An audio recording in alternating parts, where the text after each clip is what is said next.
I still remember how quiet the street was outside my brother's penthouse. Santa Monica never really sleeps, but at 2 in the morning, even the ocean sounded distant. I stood there with a duffel bag in one hand while the elevator doors closed behind him upstairs. He had said it casually, like he was commenting on the weather. "Take the warehouse. It suits you. Trash belongs with trash." Then the door shut. No shouting. No dramatic scene. Just the quiet understanding that I wasn't welcome there anymore. Our parents had died 6 months earlier. The estate had been simple on paper. My brother got the penthouse overlooking the beach. I got an old warehouse 15 miles inland, near a stretch of aging rail lines and loading docks that most people forgot existed. At the time, it felt like a polite way of being pushed aside. That night I drove to the warehouse mostly because there was nowhere else to go. The building looked worse than I remembered. The metal siding had rust creeping along its seams, and the large rolling door complained loudly when I forced it open. Inside, dust hung in the air like it had been waiting years for someone to disturb it. I laid my jacket on the concrete floor and sat there for a while. It was cold, and the silence had weight to it. I didn't plan to stay, but morning came, and leaving didn't feel much easier than staying. So I started cleaning, not out of ambition, mostly out of stubbornness. I swept one corner, then another. I stacked old crates and pushed broken shelving against the wall. The work was slow and pointless, but it kept my hands busy, which kept my mind from replaying my brother's voice. By the 3rd day, I had cleared most of the back section.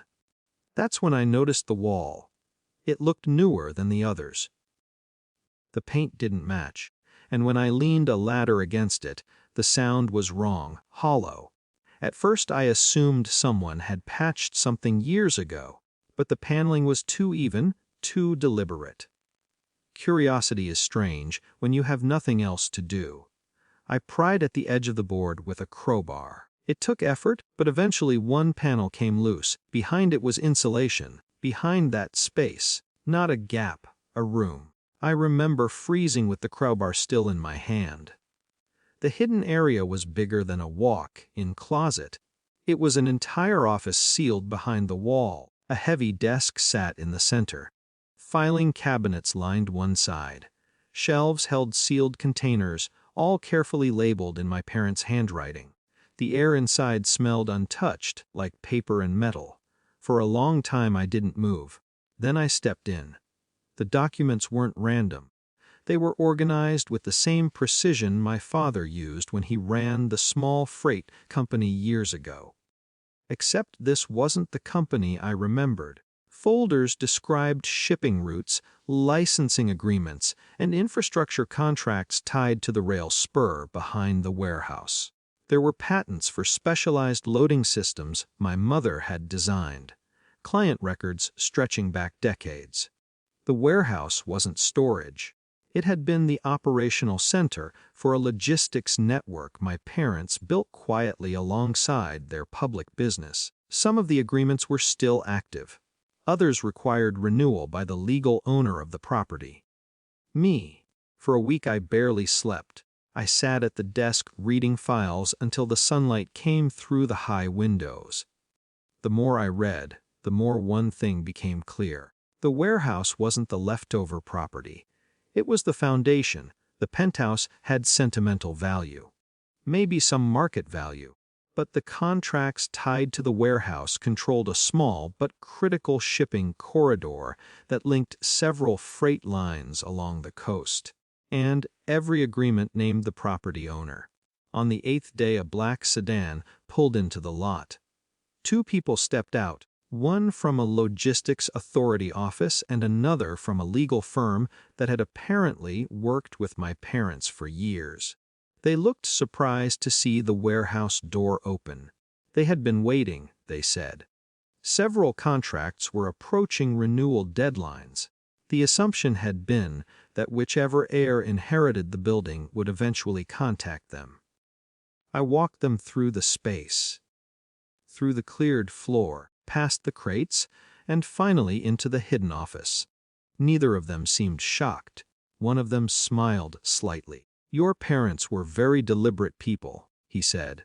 Over the next month the warehouse became busy again. Inspectors visited. Old clients reappeared. Equipment was assessed and slowly replaced. Word travels quickly through families.